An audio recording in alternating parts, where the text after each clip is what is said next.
All right, so we're beginning.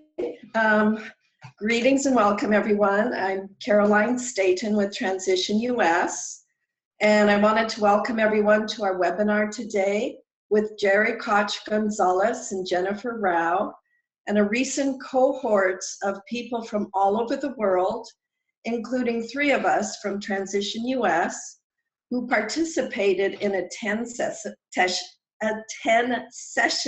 sociocracy course. Tongue twister there. This webinar was really catalyzed by the course and by Sociocracy For All, and we'll hear more about that in a few minutes. And today's event is being sponsored by TransitionUS and Sociocracy For All. And TransitionUS is the national hub of the International Transition Network, which is now in 50 countries around the world. And I'm just going to say a sentence about transition. Those involved in the Transition Town effort are committed to reimagining our future and engaging fellow citizens in rebuilding our cities, our towns, our neighborhoods, and our homes to be less carbon intensive, more resilient, and more connected. And more information about TransitionUS can be found at transitionus.org. For this event, I wanted to mention that the wonderful folks at Sociocracy For All enhanced their webinar platform to make this possible to have a really seamless viewer experience. And I wanted to ask you all to consider helping them recoup that costs, about $140 expense. And you can do that by going to the TransitionUS website. There's a donate button, and please pitch in. Please make this a good experience for them. And all donations made by participants today will go to them. So if we go over that amount, it'll be passed on to Jerry and Jennifer for all their good work. So please consider contributing in that way. Thank you so much. First, we'll hear a presentation by Jerry and Jennifer about the philosophy and practice of sociocracy, the circle structure, consent decision-making, feedback loop. So you'll hear about that. Next, we'll run through a short skit of a typical meeting that I'm sure most of you have participated in.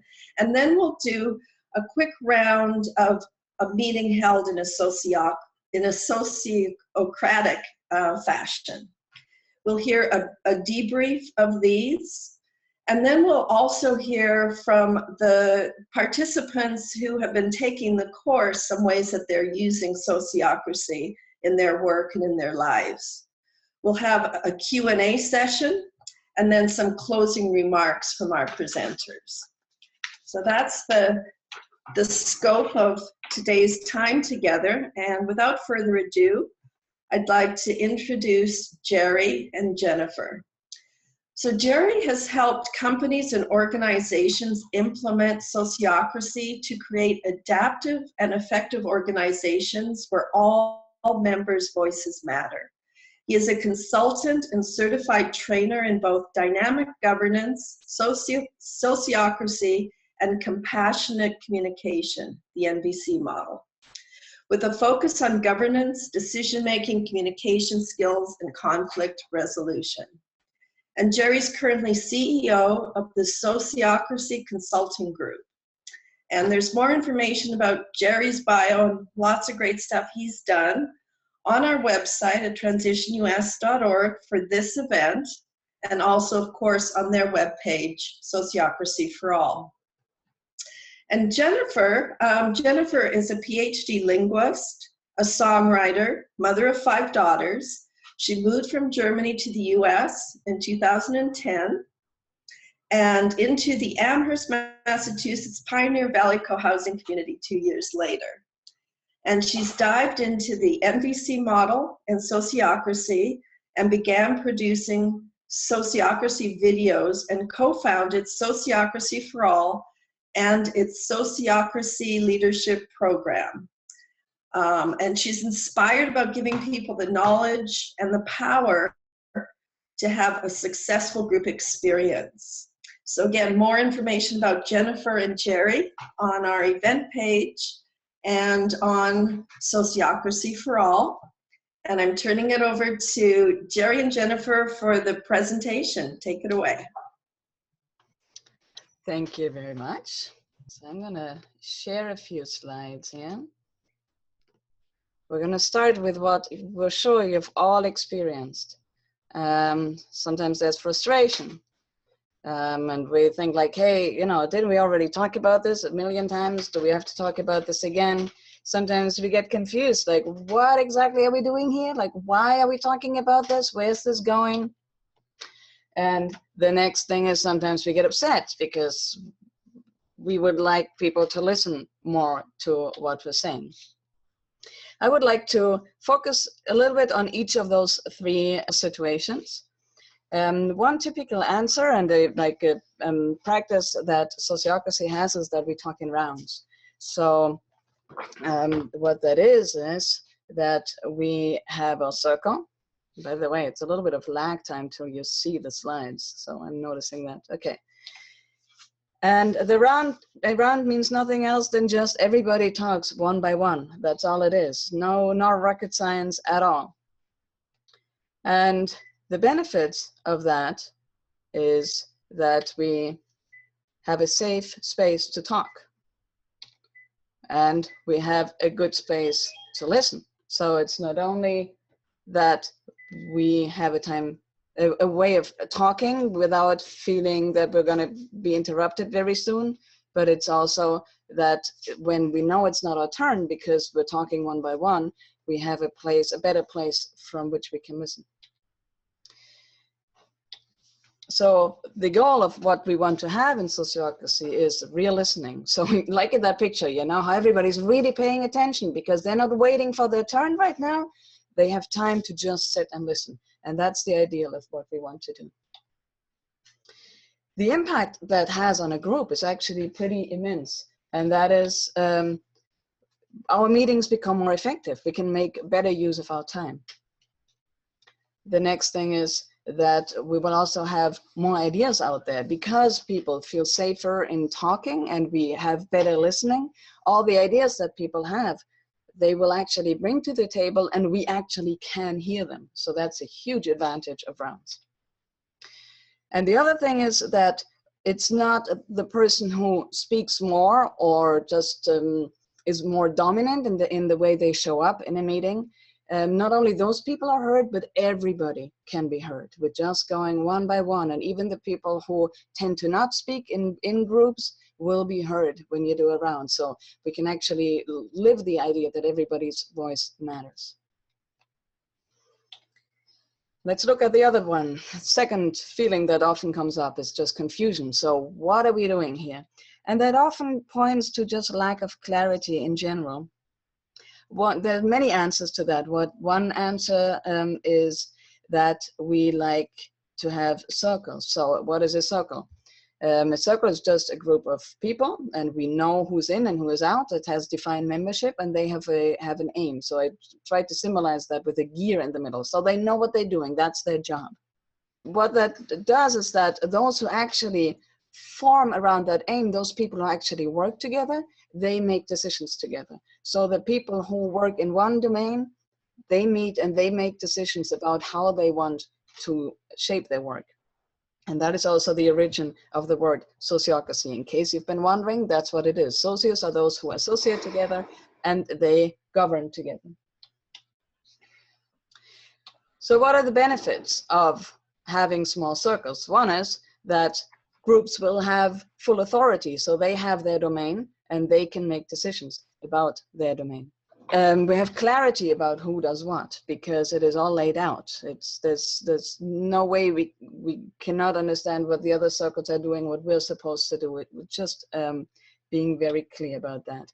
And it also means that every circle meeting will be very relevant to what your work is. You're not meeting in a group where where the agenda items are not ultimately relevant to what your actual work is. And that is a huge advantage. You don't have to sit through meetings where only say 10% of what is being talked about matters to you and what actually is your passion and your task.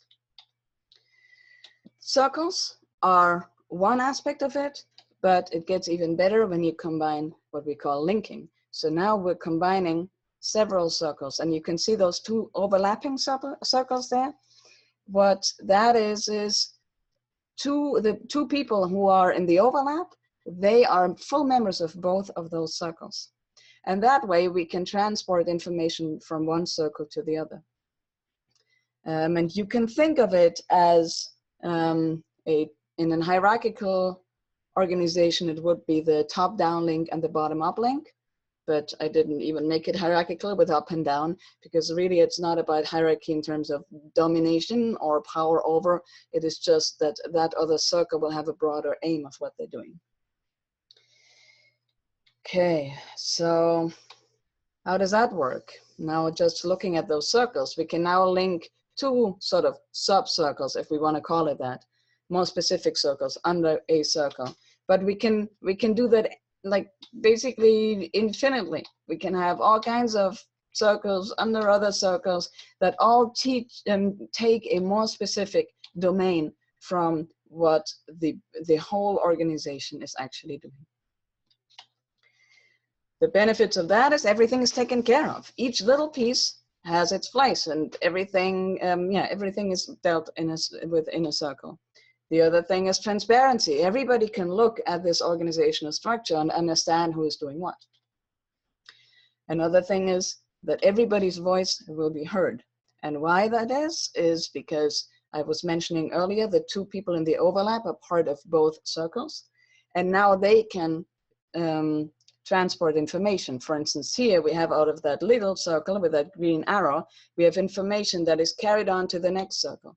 And from there, it can go to the next circle and to the next circle. And it can also go back down. So now we can go the opposite direction. Now information from that big circle in the middle goes down into the smaller circle. So everybody knows what the whole is, and everybody can do their piece. The good thing is about this linking structure is that information gets filtered. So ideally we wouldn't lose information, we just filter it so that the broader circle in the middle doesn't have to take care of all the details because they are dealt with in the small circles. So, and then when you look at that in the whole organization, that's a lot of flow of information there with all of those green arrows.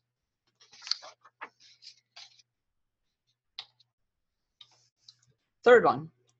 We see frustration, and that is often around decision making. So the way we make decisions in sociocracy is by consent. And the confusion often comes from lack of clarity around, like, so what did we decide? How do we decide what we decide? Often when you form a group, you don't have an agreed upon decision-making method. You just sort of make it up on the fly, and we have some decision-making methods that we resort to. Like, for instance, we only make a decision when everybody agrees and everybody loves the plan. That's consensus. We only make a decision when we have majority vote. So we vote and then we count how many people are for whatever option. And only if we have a majority. There's also more sophisticated versions. The decision-making here is consent. And consent has a very clear definition, and that is a decision is made when nobody has an objection. So you see the circle sitting around the table here, and they would do a round where everybody says either I have an objection or I consent. And when we have a round of everybody consenting, we know a decision is made. It's very clear how a decision is made.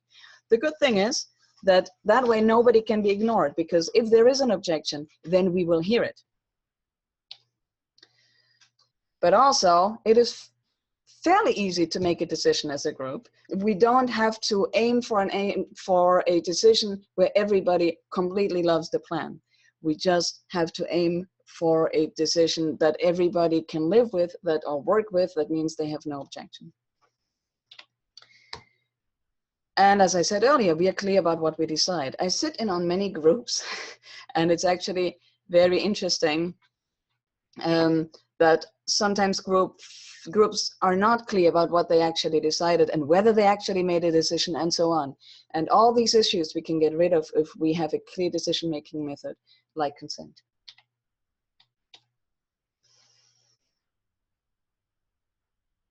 So the fourth one is learning organization, and that feeds into all the three feelings that I described at the beginning. So here we have again our circle, and how can this organization, can be one circle or many circles, how can this organization learn and adapt and evolve? And a lot of that happens through feedback. And we have several layers of feedback. One is we have feedback to people or processes. So for instance, we do an evaluation round at the end of every meeting. We also share a lot of information about each other during elections. So when we elect somebody into a role, for instance, into the role of facilitator, a note taker, a secretary, whatever you call it, then we have a process where people actually talk about the qualifications of each other and share the reasons of why they want to see somebody in a particular role, which helps a group learn about each other. How am I seen in a group? Why do people trust me? What do they see in me that I bring to this group? This is something we chronically in groups do not talk about a lot, and it is a little anxiety producing at the beginning when you do it, but the affirmative nature of it is something people really appreciate very quickly. Another thing is role improvement.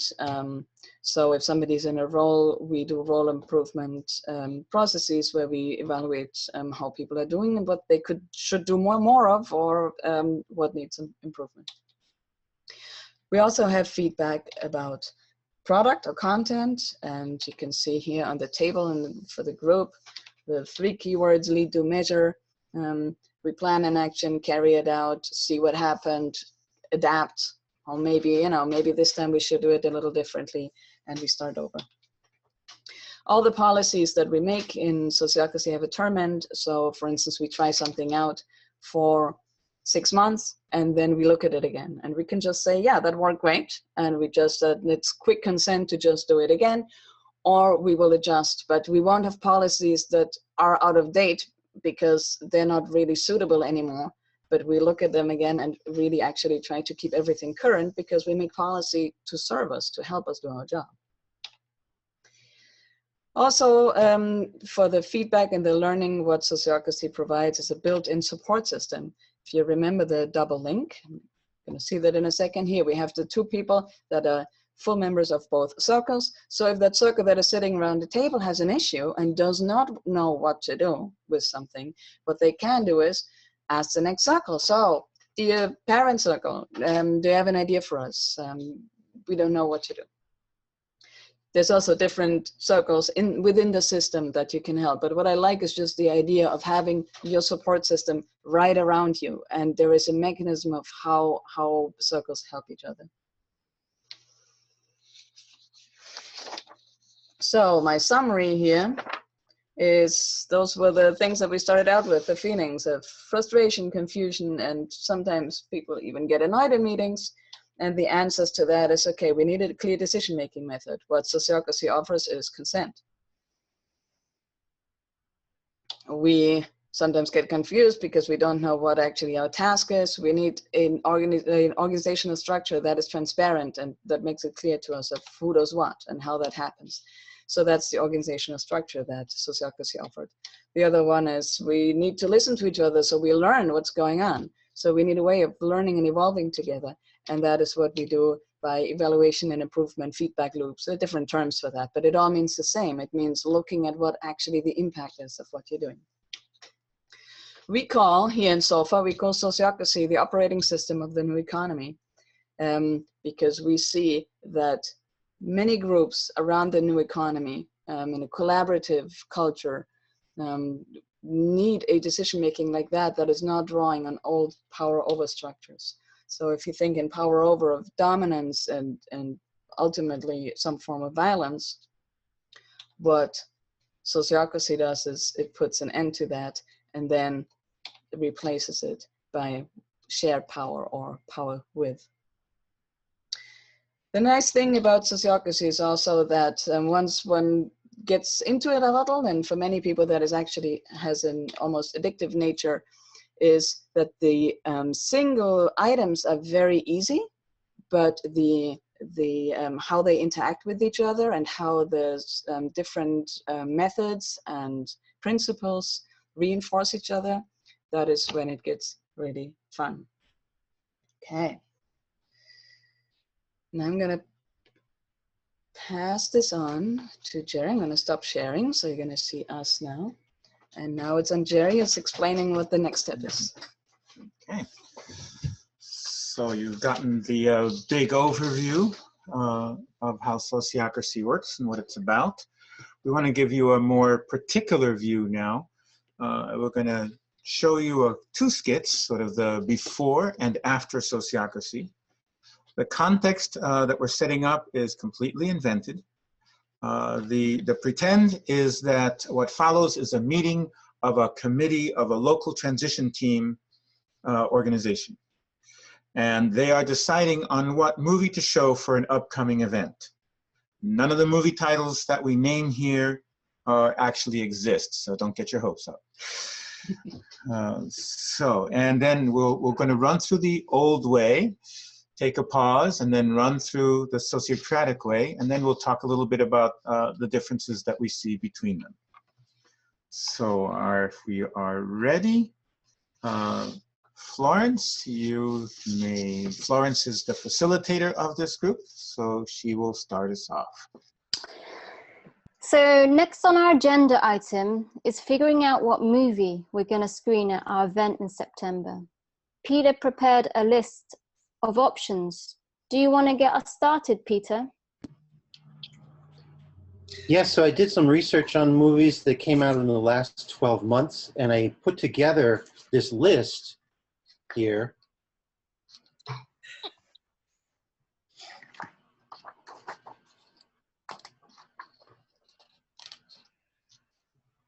Time is a good movie for this group. Too many people have already seen it. Yeah, I've seen them all, as a matter of fact. That doesn't really matter right now. Can we just really stay on topic? Should we go through them one by one, or what are we going to do? I would focus on 3 and then talk. It takes too much time otherwise. Let's take the light bulb movie out and also sacred economics, because I don't quite understand what it has to do with our topic. Hold on, I think it has a lot to do with our topic. You can't have a discussion about sustainability without talking about economics. Yeah, but we can't cover everything. We're not going to... Okay, guys, let's take it off the list. I think that is premature. To take any movie off the list. I'd love to talk about this some more. We're not going to be able to talk about all of them. It just takes too long. Yeah, I agree. So we narrowed it down to 3 movies: End of Water, the movie on fracking, and It Can Happen Here. Excuse me, that last movie, what's that? It's a movie about a community turnaround. Sweet movie, I liked. Does everyone know enough about all the movies? What about the water movie? We showed a water movie last time. Well, maybe it's a good idea to cluster themes a bit and not just jump from one to another. Guys, I think it's good that we narrowed the list down.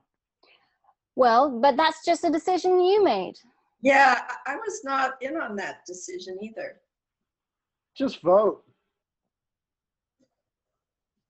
We're trying to make a decision as a team here, and Can't get everything we want all the time.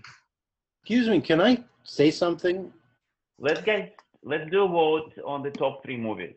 I don't think we've talked enough about the pros and the cons to vote.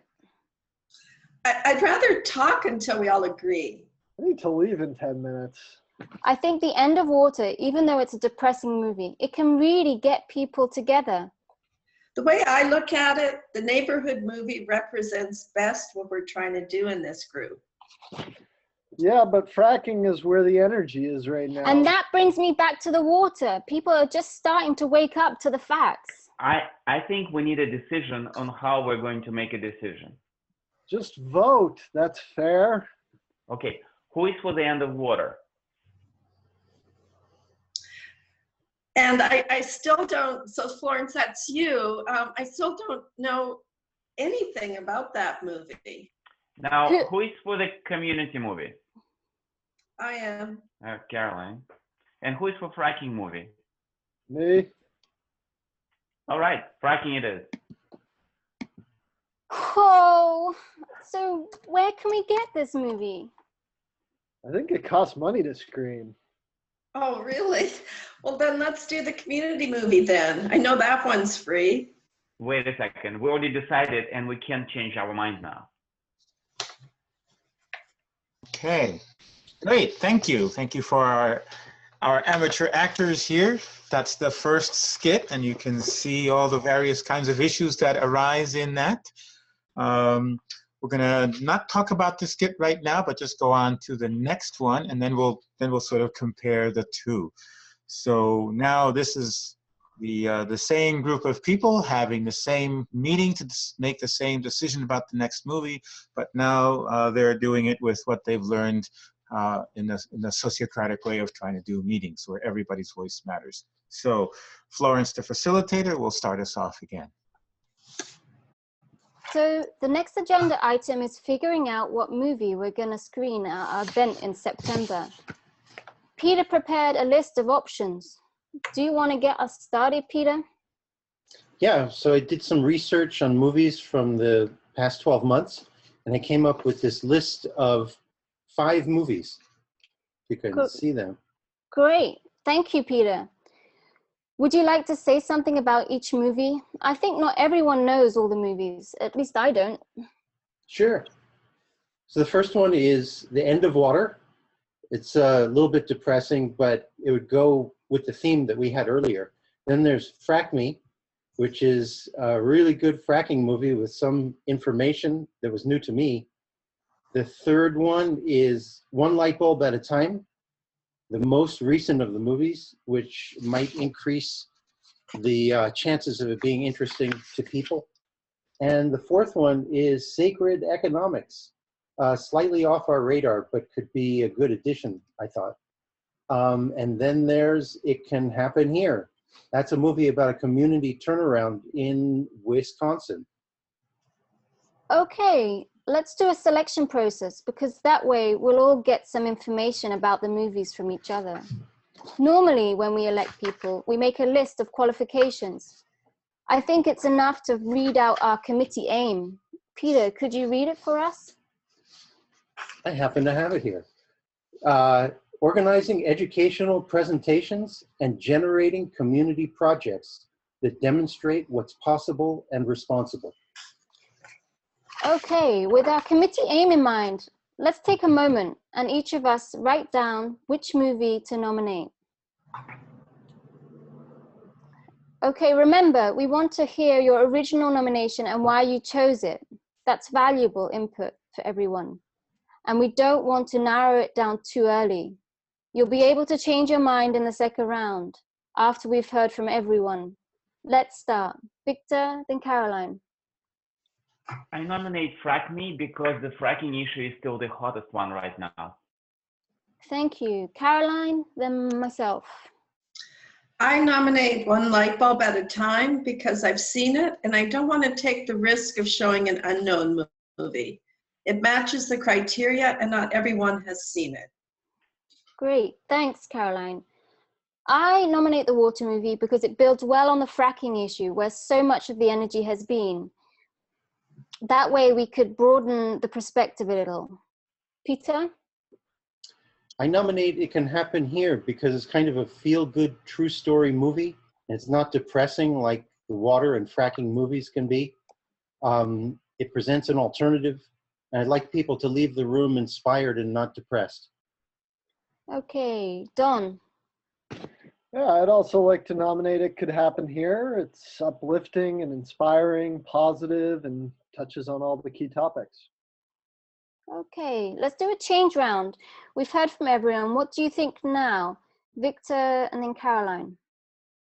I like what Don just said about It Could Happen Here being a summary of all hot topics. So I'm changing my nomination to that movie.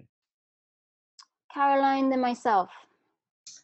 What Florence said made sense to me about staying with the topic, so I'm changing my nomination to the water movie.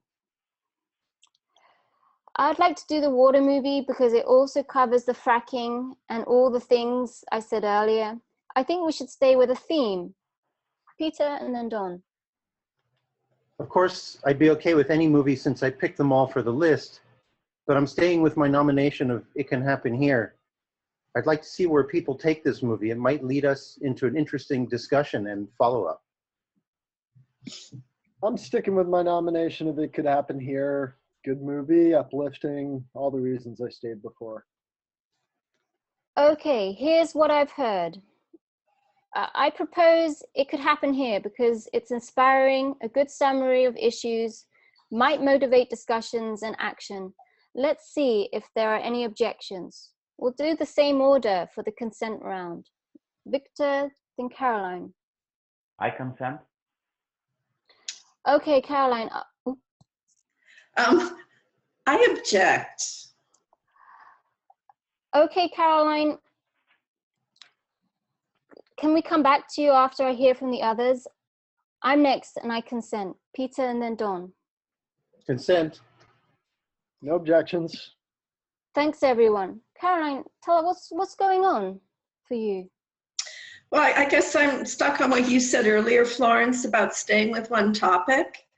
I don't want to just scrape the surface of topics. I think it would strategically be better for us to stick with themes and maybe clustering movies.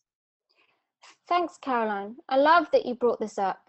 Let's do a reaction round and end of the objections Caroline brought up. Victor, then myself. I understand where you're coming from, Caroline, but I think it's a bigger discussion. I'd like to plug your suggestion to another meeting. I agree. This is a bigger discussion. What I liked about the movie we proposed was that it was a summary, that we can see where people's energy is bouncing off that movie and perhaps do a whole theme segment on that. I understand your concern is more about the general strategy, not the particular movie. Caroline, I wonder, would that work for you? Peter and then Don. I liked what Florence just said. Yes, it is more about overall strategy. It's true. Well, so you can drop your objection then, right? Hold on, folks. Let's continue with the round and not just rush it. Peter and then Don. Well, it sounds good to me. I'm for putting the issue Carolyn is raising on the agenda for the next meeting. I also agree. Let's see where people's energy is after this movie. We could even survey them and then use the survey to help plan out themes like Caroline suggested.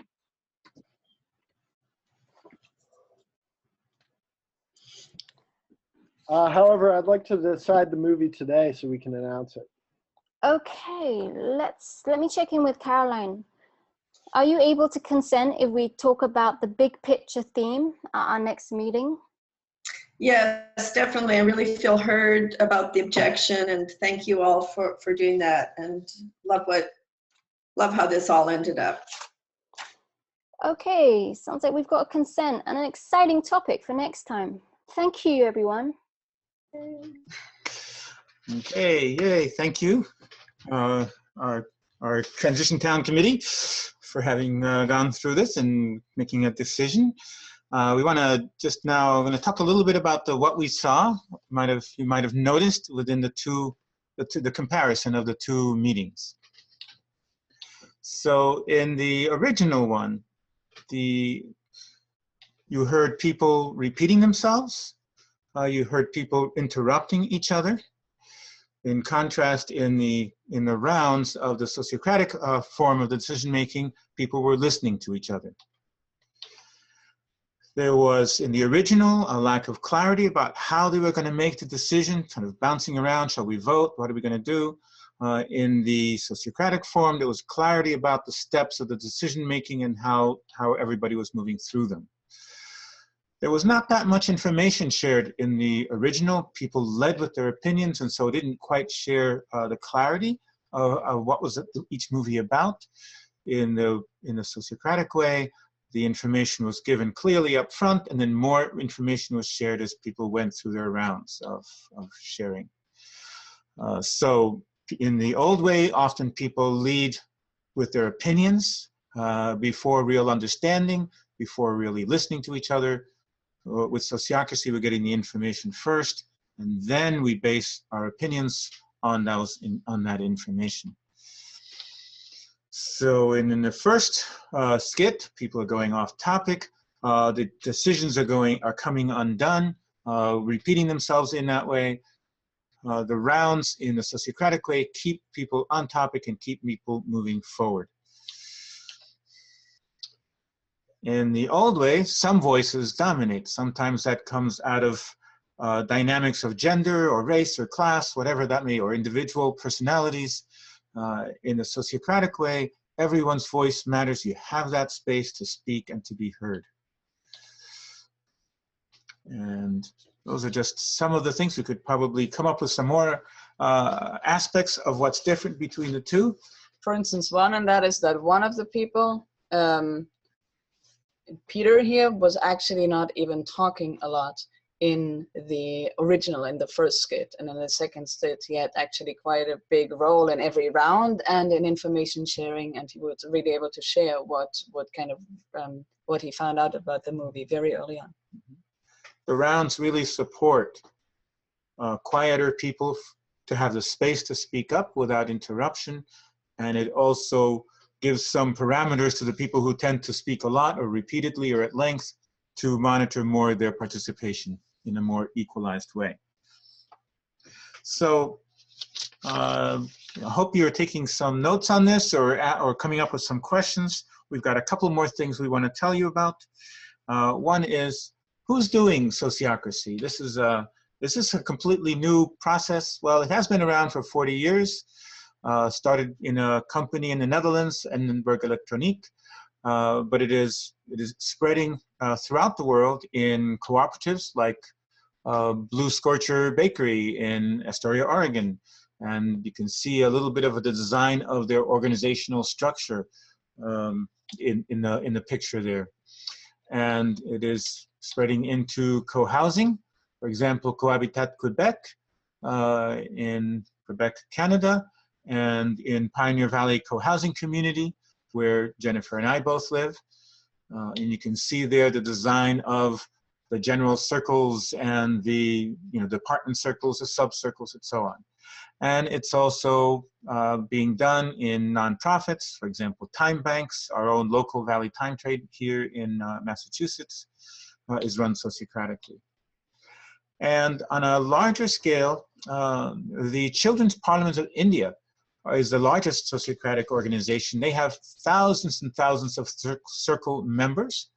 What you're seeing in this picture right here is in one particular school, they are taking their time to have their circle meetings by neighborhood. So these children that go to this school are all separated out according to the neighborhood that they come from, and they are having meetings where they're exploring what's needed in their neighborhoods. And those children are also do the same selection processes that any adults would do about selecting their leaders, their facilitators, and so on, and do that in a sociocratic way, which is very similar to the selection process of the movie that you just witnessed.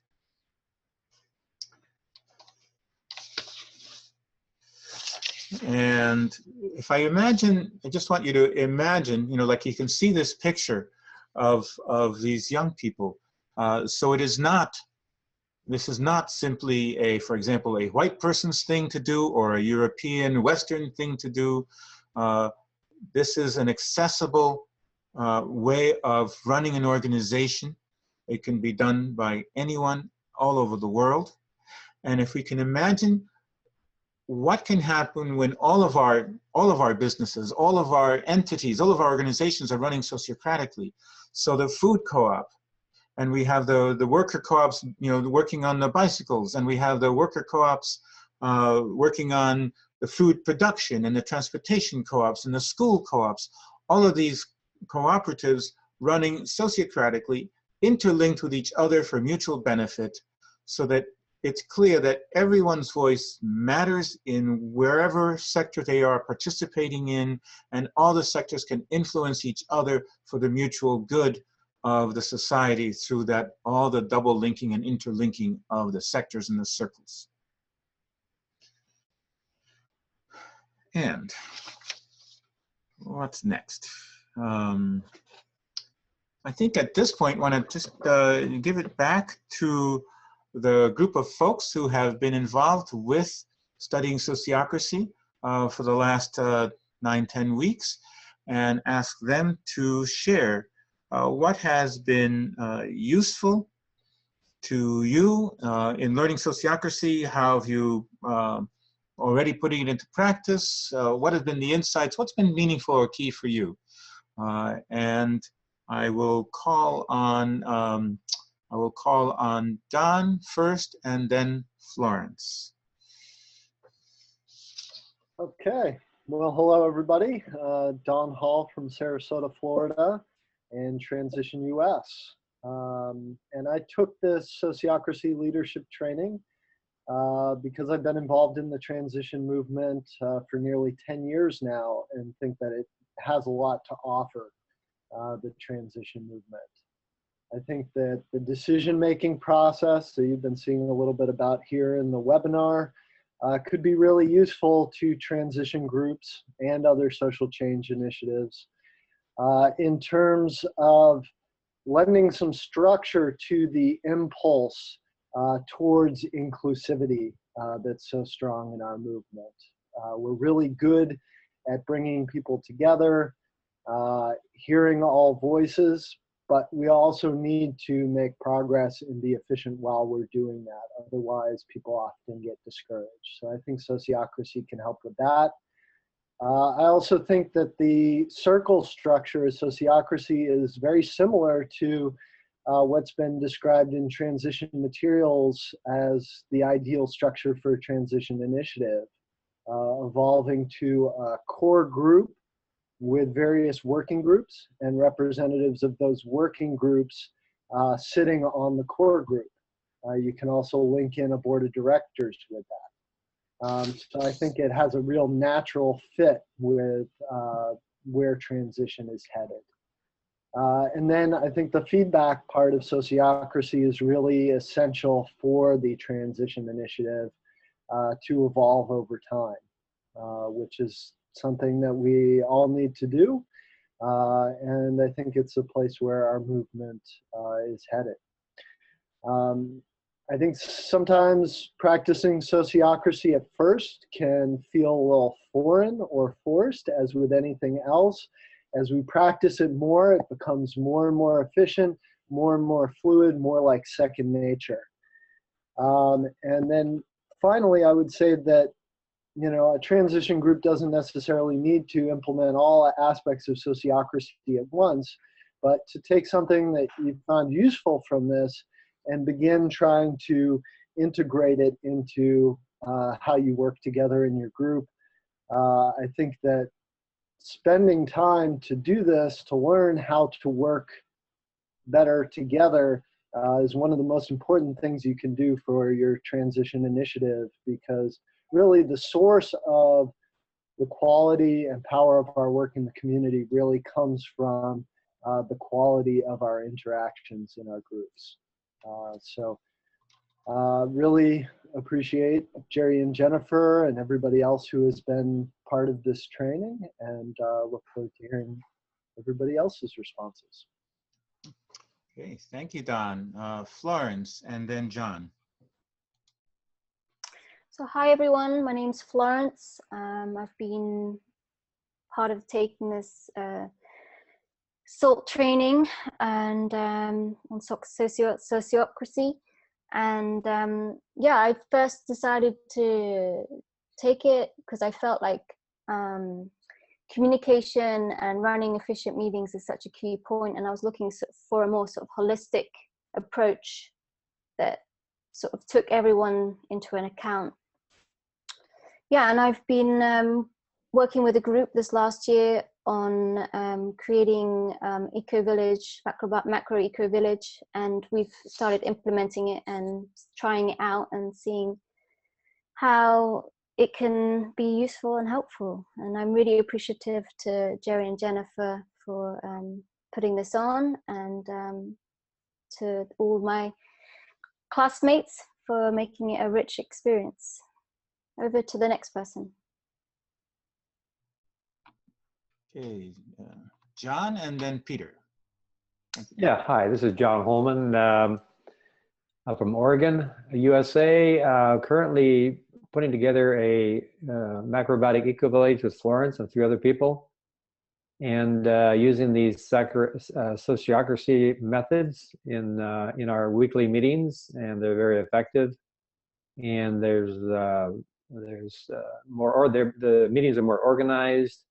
The conflict is between members is to a minimum, and everything flows very well through the meetings, and we accomplish a lot during these meetings, and so it works well for us. Next. Okay, and Peter and then Caroline. Peter Cohen from Northern California. So I would say a striking difference from typical meetings to what I experienced during the practice was going from a strategy of participating minimally to participating fully. And in a typical meeting that I've experienced, you get through it. I mean, you kind of do what you need to do to get through it. In this situation, showing up, participating, being invested was a major component. And why is that? For me, it's because there's care, there's trust, and it's a new dynamic of inclusion, of mattering. And so that has a powerful impact on the synergy, I think, between people. And the outcome can be quite extraordinary. And so I'm very excited to apply this model in the future. I don't have a particular way to apply it right now, but my gears are turning, and hoping to jump in to something very soon. Thanks. Okay, thank you, Peter. Caroline and then Victor. Yeah, I'd like to second what Peter said about sociocracy creating more care and trust. That's been my experience in this group that we've been doing for 10 weeks or so, and just exploring that more deeply, the sociocratic method. I'd also like to second a lot of things that you said, Don, so I won't go over sort of some of those that value to transition groups. But I think for all community groups who are striving to work together effectively, I think most of us have been bogged down by poorly facilitated meetings, or meetings that have been dominated by just a few voices, and getting very frustrated. And often groups fall apart just because of those few dynamics. So I think the sociocratic method, especially some of them that I really appreciate are the rounds, where all voices really are heard.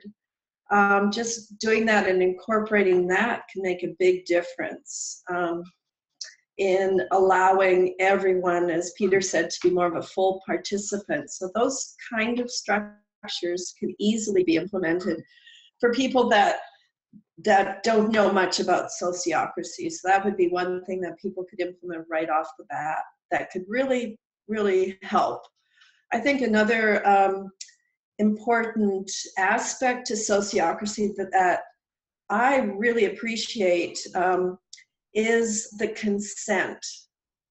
And instead of consensus, where you're trying to, where everyone really needs to agree, and people can get into such minutia in the consensus process, this is just a slight tweak that allows people to consent, good enough for now, safe enough to try, kind of an approach. And it just helps the whole process move more rapidly and includes people more fully.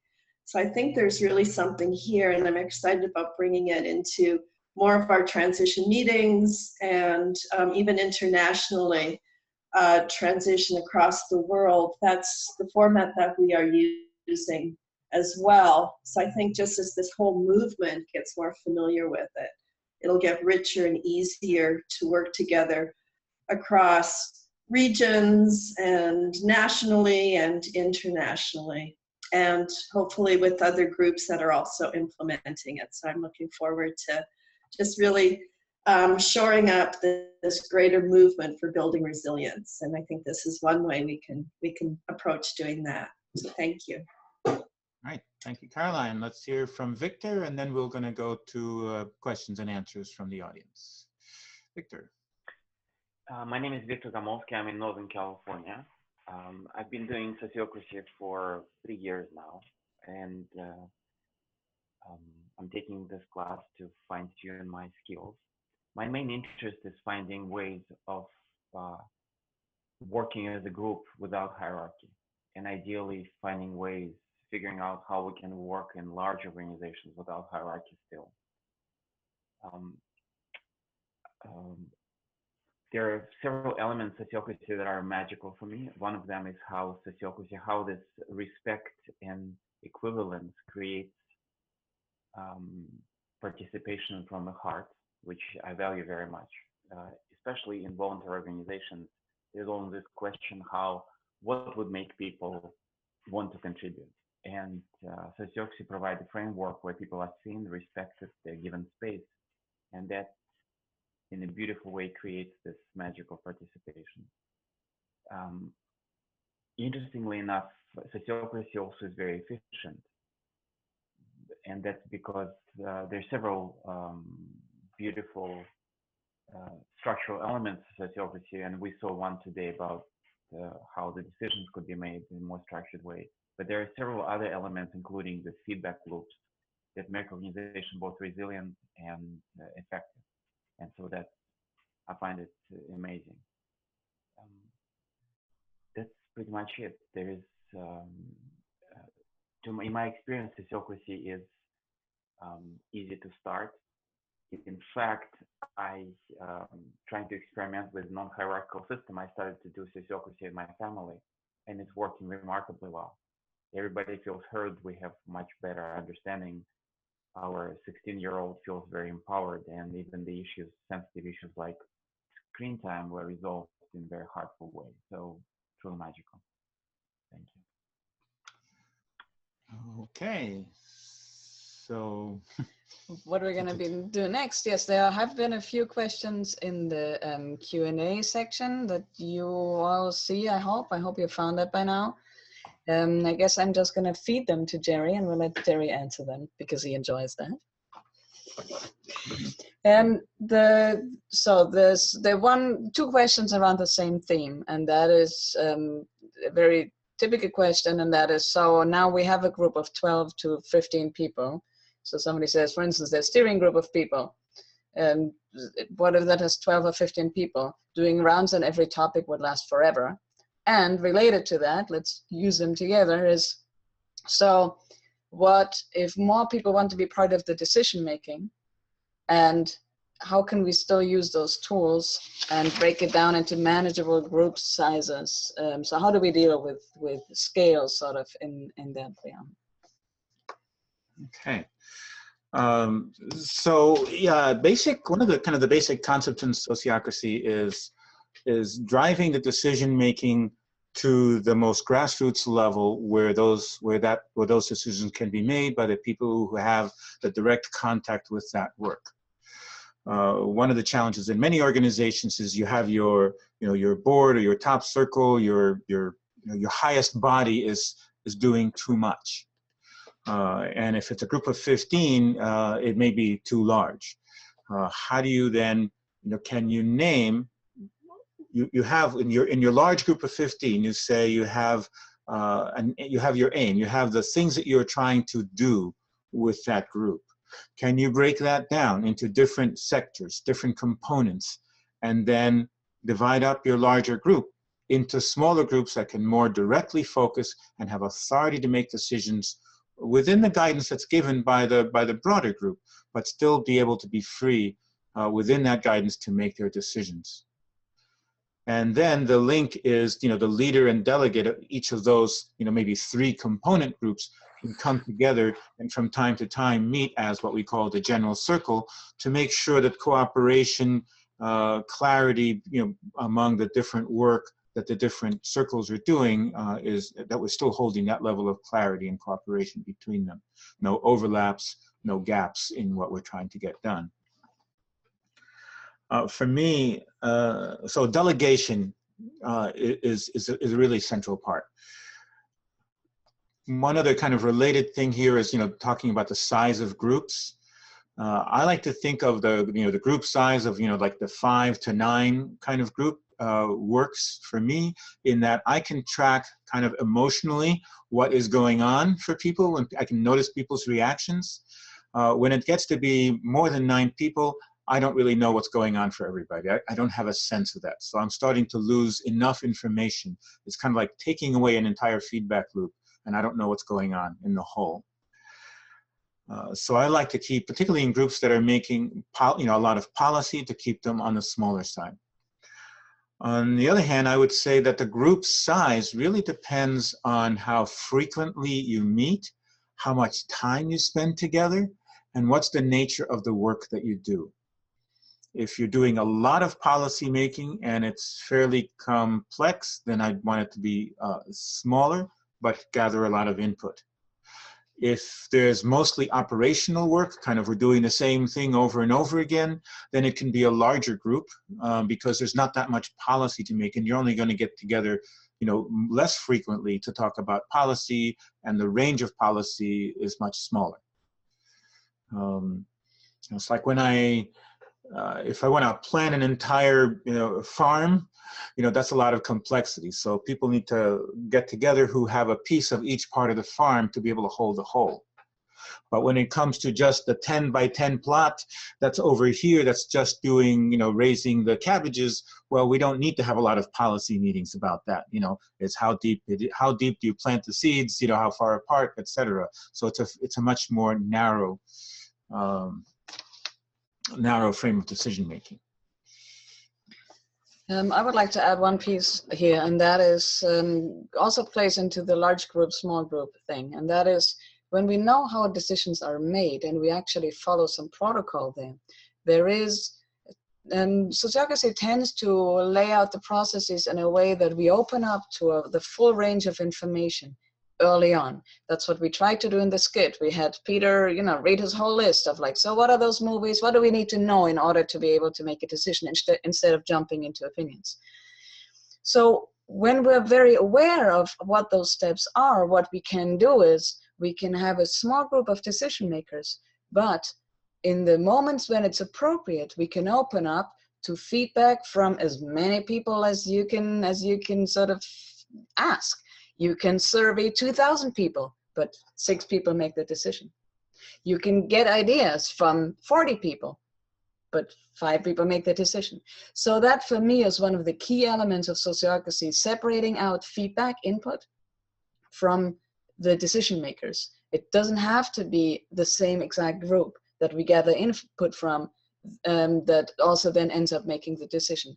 And that really then gets the power because our decisions actually get better because fewer people can talk about it better, but we know when to open up to the full range of input so that we can actually, in the end, ultimately hear more input with fewer people. And that's one of the keys to why it's so effective.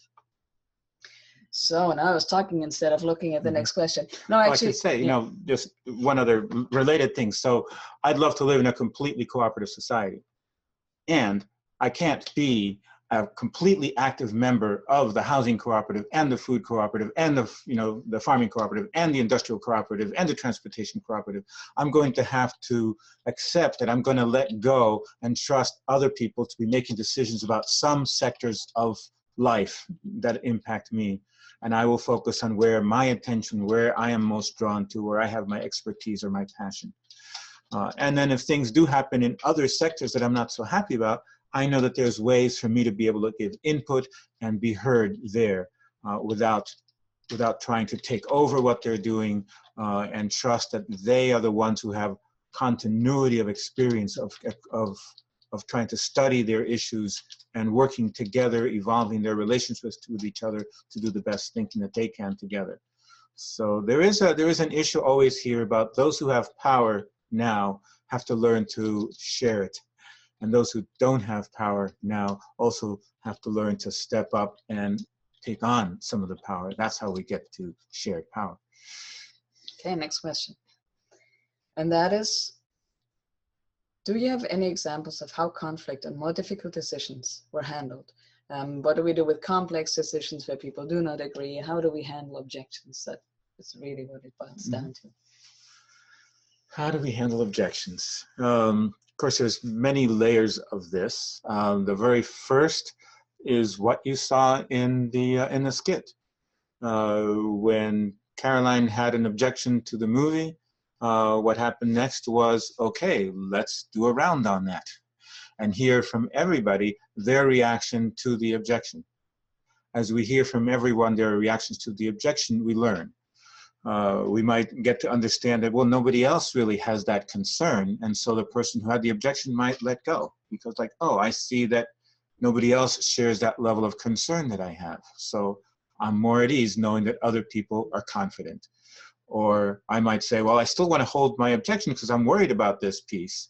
And so then we might look at how can we turn that concern, that objection, into something that we can measure. You know, how would we know if the fear would come to pass? What would be the measures? What could we count? What could we observe? And then we can include that into the decision, into the policy of, we're going to be watching for this and see what happens. And we're going to do this policy on a short enough term that we can learn and adapt as we gather the feedback of the impact of implementing this policy. There's a couple of slogans that I like in that we use. Good enough for now, so decisions don't have to be perfect in order to be made, and safe enough to try. So we want to be able to try something and then learn from the feedback and adapt from there. If we still can't resolve an objection in a circle, even after we've done rounds and explored it some more, there's different ways of exploring it some more. For example, the objector and one of the proposers could just talk to each other, witnessed by the rest of the folks, to see if they can get to a deeper understanding and more clarity there. If that doesn't resolve it, we can look for feedback from other circles, the circles that we are linked to. If we are unable to make a decision in our own circle, maybe we set up a helping circle to go deeper and explore that issue. Or we go to one of our sub-circles and say, hey, you're more expert on this, think about this some more and give us your feedback. Or if we can't make a decision in our own circle, we give it to the circle that has a more broader perspective and give them the responsibility to make a decision. And if they can't make a decision, they might send it to the next more broader circle to make a decision, and so on until there's a broad enough perspective and enough clarity, for a decision to be made. We do have a bias towards action, so we want to be able to do something so that then we get the feedback and not endlessly discuss. Okay, I'm just checking how much time we have and what. So there's one other question that I would love to do, and that is, so this sounds very time consuming. Time consuming. Well, the first reaction I have to that is just looking at our US government and go, gee, the US government seems to be extremely time consuming, given that, we elected, President Obama for 2 terms, and now we elected, President Trump, at least for 1 term. And so how much energy is going to Obama's got all this stuff done, and now Trump is getting all this other completely different stuff done. And what happens after Trump? Do we switch back again? And how efficient is that? When we work by the majority rule without trying to really develop a more clear consent, then it swings back and forth according to who's able to pull off winning the election. And what matters is winning the election, not actually the content of what we're trying to do. I often, when I think about sociocracy and other kinds of, how do we grow as a society, is that there are front-end costs.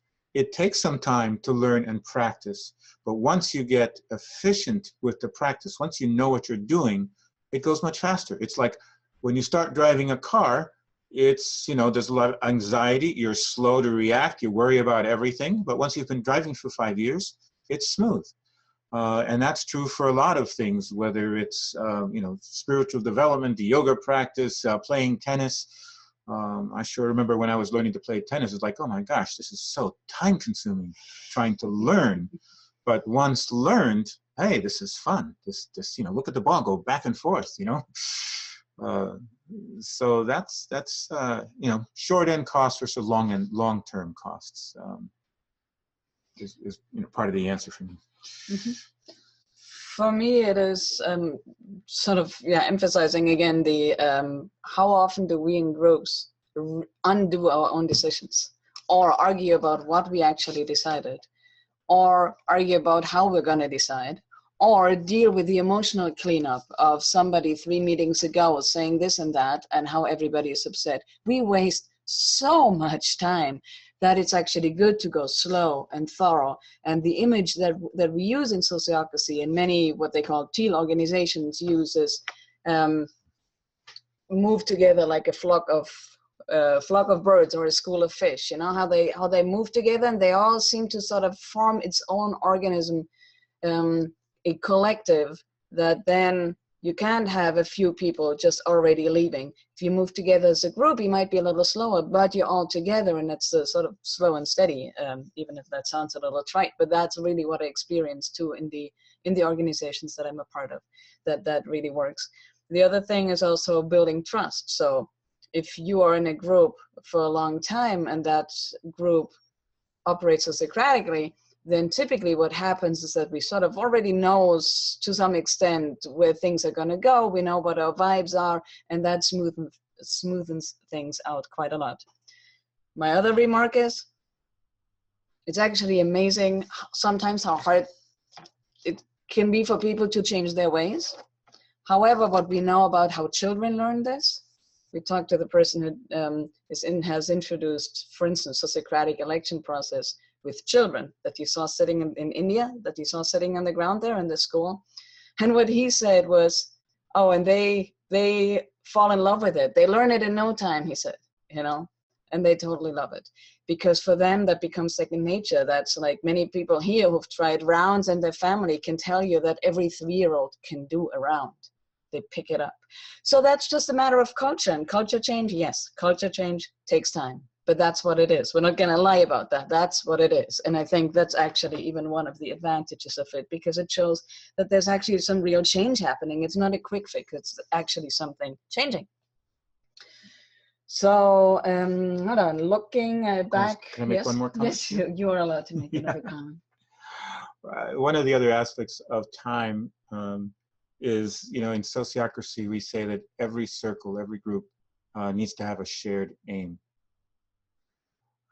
And all the decisions are made in relationship to that aim.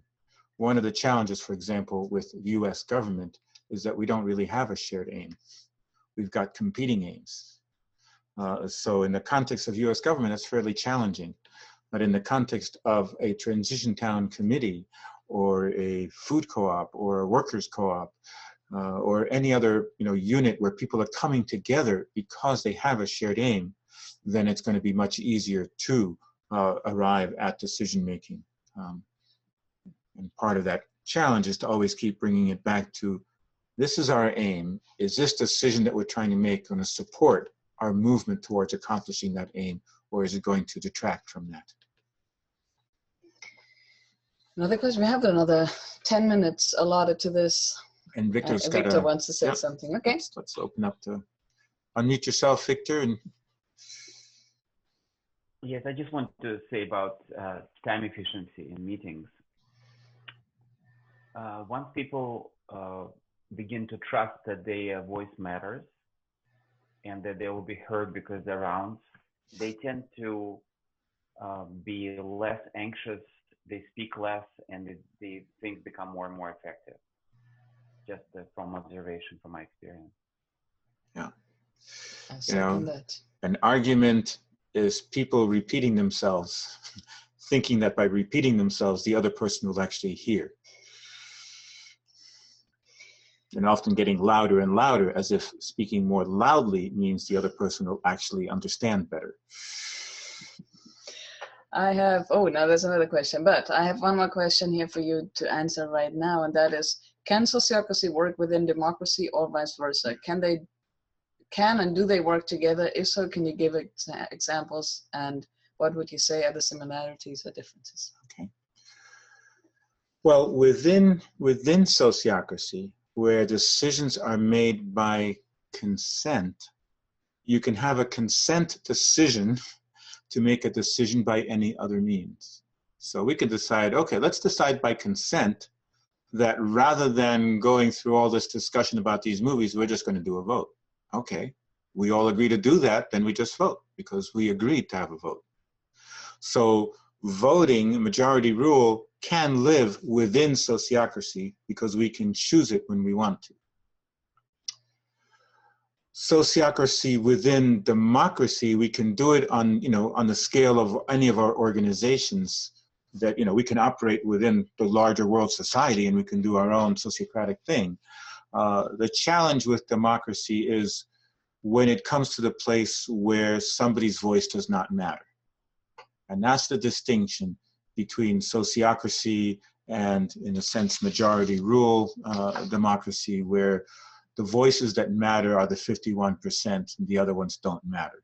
The voices that matter is who's ever got a hold on the power. Whoever does not have power, their voices don't matter. So that's the breaking point. In sociocracy, everyone's voice matters. No one can be ignored. So if we can look at a situation and say, these voices are being ignored, then that's not compatible with sociocracy. Somebody, thank you. I repeated a question from the chat into the official Q&A. So if I'm in an organization that does not use sociocracy, what are some strategies for introducing sociocracy and changing the organizational structure and culture? Well, if you go back to the presentation that Jennifer made, the most simple and most sort of culture-changing thing to do is to do rounds.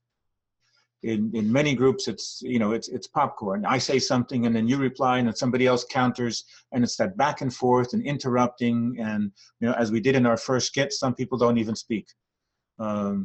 So doing rounds equalizes everyone's voice. Everyone's voice matters. There's space to speak. There's space to be heard. So that would be the first introduction that I would make in any group that I was working in. There are many other small introductions you can do. For example, if you're doing a policy, you're coming up with agreements on a policy, you can say, and here's what you can do around. You can say, oh, we've been talking about this. I'd like to hear from everybody. Could we just do a round on where people are at with this, with this policy we're about to approve? So that's kind of a simple way to just introduce doing a round. If you are about to make a decision on a policy and there's some anxiety about it, then you can say, gee, I'd like, I'm gonna have some concerns about this policy. I'd like to go ahead, but I'd like to have a time frame where we evaluate. So there's the feedback loop process part of sociocracy coming in. Can we just try this for 6 months and figure out some way to measure how effective this is. The measure can be simply, what's going well about this, what's not going so well, what could be improved. That's the simplest way of just measuring something, but there could be other more specific countable things. So introducing evaluations, doing closing rounds of meetings. What went well, what could be improved, and suggestions for improvement for a meeting. Both about the product, what we get done, and about the process, how did we work together. If you do that feedback, then there's the possibility of improvement. Selection processes are interesting to do. I mean, they are very kind of awakening for people when you have a selection process, like what we did in the skit, where we were shooting a movie in a selection process for facilitator, for example. We would name the qualities of a facilitator. You know, listens well, can synthesize, things like that. And then we would, each of us in the group would name who in our group we would nominate as facilitator. You know, I nominate this person because I have experience with how well they've listened and are able to reflect back what they've heard, and they're able to do it in an impartial way. They can hold multiple opinions without just pounding away at their own bias. Okay, so people go around and say those things, and they're naming people. You know, this is Victor we're talking about. This is Florence we're talking about. And those people are getting very direct feedback about how others in the group have experienced them. That can be very affirming. Whereas a vote, you know, let's just vote Victor in. Well, okay, he won the vote, but we don't have any information from that. Whereas if we've gone around and say, here's why I nominated this person, we're adding a lot more information into the experience of our circle. Mm-hmm. I have one more question that I want to address now, and the question that just came in about changing the dynamics within a board. I would love to answer somewhere else, either stay on and talk about it, or I will type an answer by text. And the question that I would like to do live here is, how do you maintain effective information flow from circle to circle, especially up? I'm thinking of the way that the message tends to change as it goes from one person or one group to another. Right.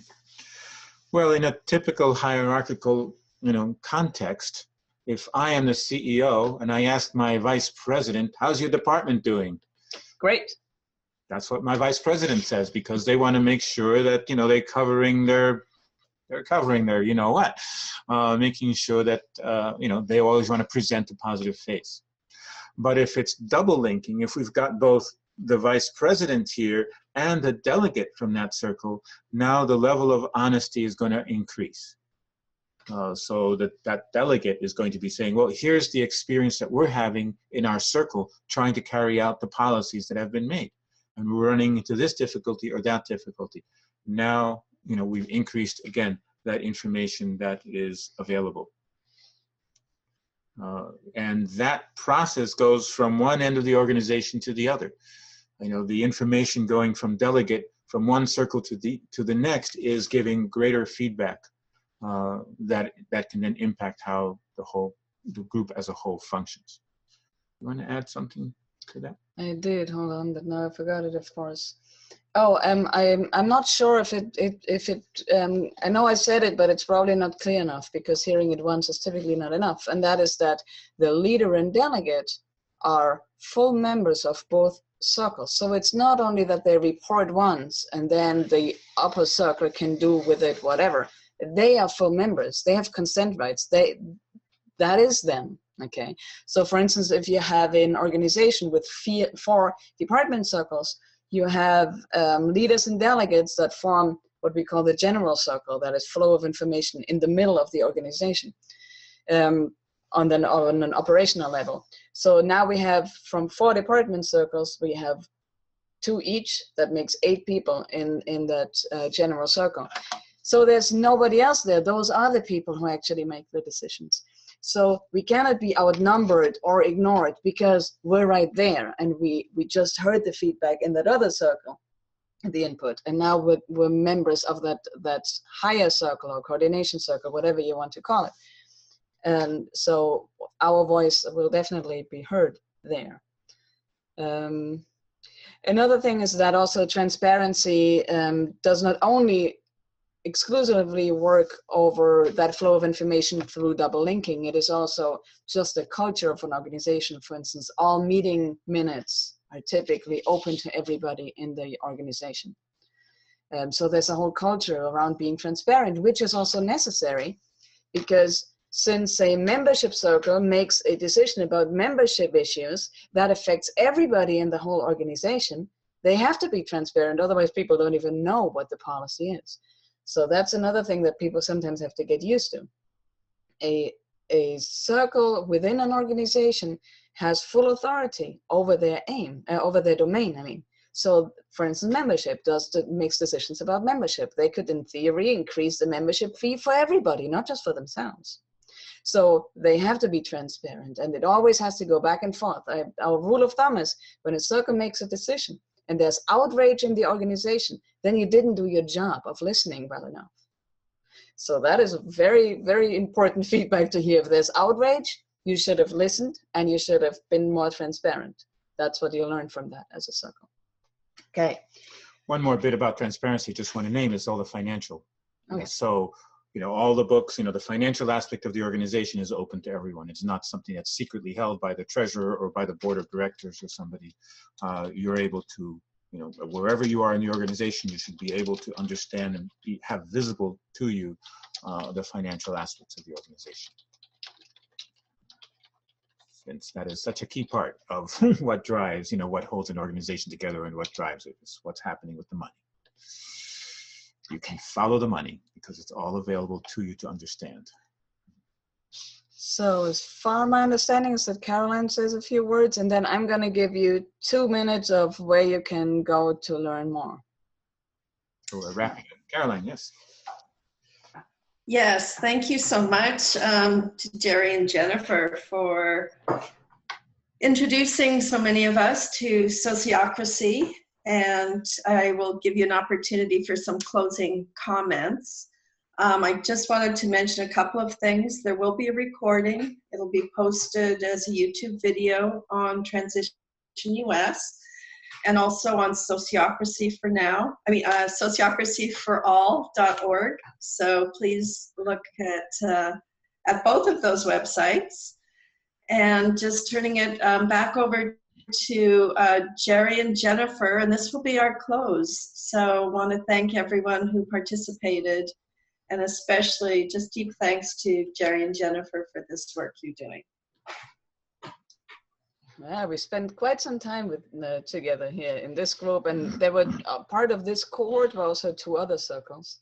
I'm going to say something about that in a second when I talk about more learning opportunities. Current slide. So, how to learn more. So you might have picked that up already. We're Sociocracy For All. This is a nonprofit that has as its aim to spread sociocracy widely and make it more accessible. That means both, putting things online, just sort of explaining it well and in simple ways so that people are able to read it, and also financially more accessible. So the few things we do is we have videos online on our YouTube channel, and you can find many of our videos on our website too, which is sociocracyforall.org. Then we have also articles and resources there. So we have them online. We're on Facebook, Sociocracy For All, Twitter, Sociocracy For All. Most of those things, if you Google that, you will find us. Sociocracy For All is pretty easy to find, I would say. Same for YouTube. Then the two ways of learning more that we're offering right now. One is something that might be very suitable for you if you're part of a group. It's called Empowered Learning Circles. What it is, it's 6 training videos that you can use as a curriculum. So the way it works is you have a group of, that ideal group size between 4 and say 8 people, and you get them all in a room, you print out the handouts, it's all on the website, and then you turn on the video, and the video walks you through, for instance, an election process. And you can do it right there, so you can practice it right away. And the video walks you through everything, so you don't need a trainer present. There is also a way of contacting us to keep us in the loop so we can help you when questions come up. So that's one thing, but you can go right now and check that out. It's all open and transparent. The other thing is what these folks did. You might recognize some of those faces, but there are more people. Is what Sociocracy leadership training is this training that we've been mentioning, about 9 weeks by immersion. So we give these groups something to do. Like for instance, this group, this circle, was organizing this event. That is what they've been planning. They've been using Sociocratic processes along the way. And one of us, Jerry and me, is always present at those meetings, helping those groups streamline it and seeing what they could have done differently. So it's instant feedback from a sociocracy trainer in their decision making. And typically we have in our other webinars we have the tradition of everybody unmute and wave, but we can't do that here because we can't see our viewers. So here's what I suggest. First of all, I'm going to say what we do, and then we are going to stay on. So if you want to still write in the chat, or we could even lift you into the panel to see you. I know how that works. But we are going to do a formal closing, so people who feel bad about leaving a meeting that's running or a presentation that's running, it can just leave. What we're going to do is we're going to unmute our panelists, and even though we can't see everybody at the same time, at least we can hear you guys at the same time. You know the drill. So everybody unmute and we say bye-bye, and then everybody who wants to log off, logs off, and we're going to stay on. So everybody almost. John still needs to be unmuted. There we go. So 1, 2, 3. Bye-bye, everybody. Bye. Thank you. Bye-bye. Thank you. Bye.